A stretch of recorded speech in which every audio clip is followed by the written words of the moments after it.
जय जगन्नाथ शुभ सकाळ आपण मानकर दिनटी शुभमय हेउ मंगलमय हेउ मु देवाशीष पारी आपण मानक आमर Shri Gopal Krishna astrological YouTube channel को स्वागत जनाउछि। आज विशेष तथ्य उपस्थापन होछि मे 2025 मीन राशि जन्मित व्यक्ति विशेष मानकर मासिक राशिफल। आपण माने जदि अन्य कोनोसी भी राशिफल जानिबा पय चाहउछंती तेबे आम वीडियो लास्ट रे वीडियो आइकन दिया जाइछि सेही वीडियो आइकन को क्लिक करी जानतु एवं अन्य जेकोसी भी राशि मासिक राशिफल देखंतु।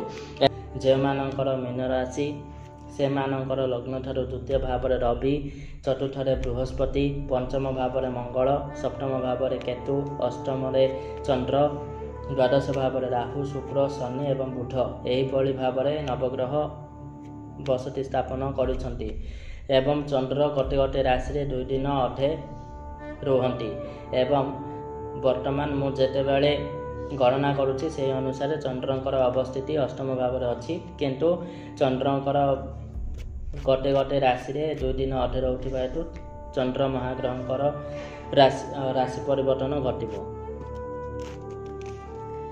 जे मानकर मीन राशि से मानकर लग्न ठारू चतुर्थ भाव में बृहस्पति रहुछंती तेणु माता तथा मातृस्थान व्यक्ति विशेष मानक सहित कौन मतांतर मनांतर देखा दे पारे किंबा मातांकर स्वास्थ्य खराब जो आपण चिंतित रही पारंती।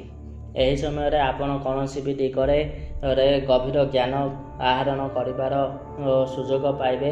कॉम्पिटिटिव एग्जामिनेशन क्षेत्र रे आपण को शुभफल प्राप्त हेबो एवं मीन राशि जो व्यक्ति विशेष मानक कर्म नियुक्ति प्राप्त हो पार नथिला से माने निजर योग्यता अनुसार कर्म नियुक्ति पाइबे एवं उपरिष्ट कर्मचारी मानक सहित सुसंपर्क स्थापित हेबो।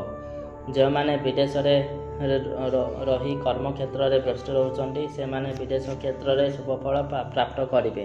बाक चातुरी बाक सिद्धि प्राप्त हेबो। जो मानकर इंटरव्यू दौथिले किंतु इंटरव्यू रे शुभफल प्राप्त करि पारु नथिले सफलता प्राप्त करि पारु नथिले से माने भल भाव रे प्रिपेयर हेई इंटरव्यू दियंतु। एही मास रे निहाती भाव रे से माने इंटरव्यू रे उल्लेखनीय फल प्राप्त करि पारिबे।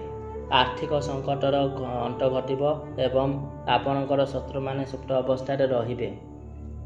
देह सुस्थ सबल निरोग रहिबो। छात्र छात्री मानक एही मासटी भल नाही तेणु निजर पाठ पढ़ा प्रति अधिक ध्यान देवा सहित माँ सरस्वती आराधना करंतु एवं माँ सरस्वती कवच धारण करंतु। एहा द्वारा शुभफल प्राप्त हेबो। व्यय ठारू आयर परिमाण कम रहिबो तेणु जगी रखी एही मासरे अर्थ विनियोग करंतु एवं भल भाव रे भाबी चिंती कोनोसी दिगरे टंका व्यय करंतु नचेत परवर्ती समय रे असुविधार सम्मुखीन होई पारंती।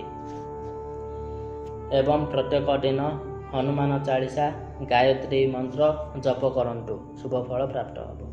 एवं ए पर्यंत जदि आपण आमर चैनल को सब्सक्राइब करि नाहंती तेबे आमर चैनल को सब्सक्राइब करंतु लाइक कमेंट दियंतु।